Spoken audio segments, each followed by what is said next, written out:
You know, the entire financial advice industry is this massive machine built on selling one thing: comfort. It comes at you with calm voices and super complicated looking charts, and they all promise you'll be secure if you just follow a few simple rules. But what if those rules, what if they're not just a little off, but are actually the very thing holding you back? Now, I'm serious. Think about it for a second. The plan you're following right now, was it designed for the world we actually live in, or was it for an economy that honestly disappeared decades ago? We're about to run the real numbers on the most common financial advice, and you might be surprised at what we find. Okay, let's just dive right in with a pretty bold claim. Most of the financial advice you've ever been given is mathematically engineered to keep you perfectly average. And today, we're going to prove it by taking on the three biggest, most sacred rules of personal finance. First up, the big one. The one we've all heard 1,000 times.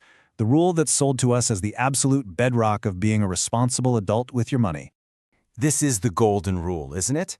It sounds so prudent, so responsible, so completely safe. It just feels like you're doing the right thing. But let's actually put it to the test and see what the math says.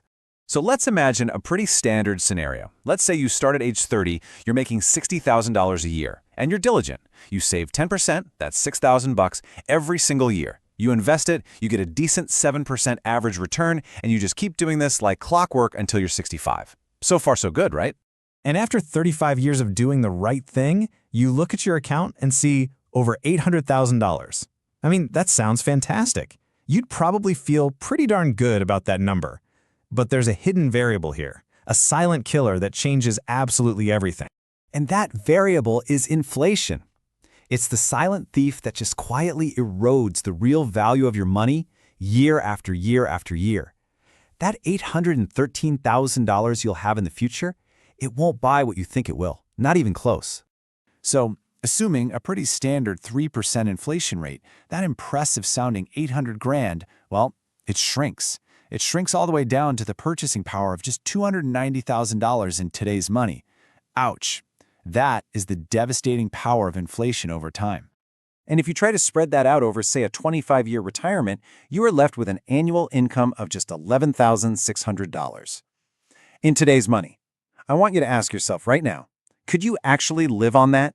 The 10% rule isn't just outdated, it's a recipe for retiring broke. So, we need new math. It's not about saving some meek little percentage. The real goal, the new goal, is to aggressively close the gap between what you earn from your job and what your assets earn for you. The mission is to get that gap to zero as fast as you possibly can. Okay, on to our second sacred cow. And this one's a big deal. It's the really emotionally charged topic of debt. And this is where a simple misunderstanding can be absolutely catastrophic to your financial future. The rule we're all taught is simple because it's based on fear. It's just all debt is bad. Avoid it like the plague. Don't touch it. But this message is so dangerous because it lumps two fundamentally different things into the same bucket. See, on one hand, you have consumer debt. This is the stuff you use to buy liabilities, things that go down in value the second you own them, like a new car, a TV, a vacation. That stuff truly is a plague. But on the other hand, you have strategic debt, and that's not a plague, it's a lever. It's a tool you use to acquire assets, things that actually go up in value or produce income, like a business or real estate. They are mathematical opposites.